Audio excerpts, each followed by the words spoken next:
Live, a man is convicted of molesting children. Only thing is, he's nowhere to be found. Good evening, everyone. The jury came back with a guilty verdict this afternoon. But the defendant, Paul Turley, was not there because he's a fugitive. News 4's Luke Moretti is live from Niagara County Court with the latest there. Luke? Yeah, and it took jurors in this case here in Niagara County less than 3 hours to reach a verdict in this case. But as you mentioned, as for the defendant, he was not in the courtroom. What is your verdict? Guilty. It took jurors in Niagara County less than 3 hours to convict Paul Turley of sexually molesting 2 girls in the mid to late 1990s in North Tonawanda. David is a relative of one of the victims. I wish he was here to be able to face the allegations and what was said, and hopefully when it's sentencing time, he'll be here to do that. Turley left the courthouse last Wednesday and has not been seen or heard from since. His attorney had to proceed with the trial without him. Where is your client?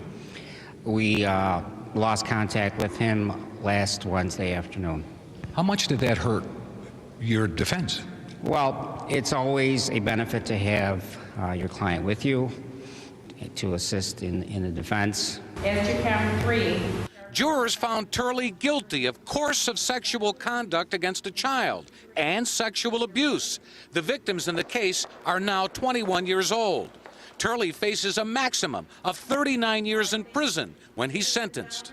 We're hopeful that by the time the sentencing date arrives, the defendant will have been located, and that will give the girls an opportunity to share in front of him the pain that he caused. Right now, Turley is out there somewhere.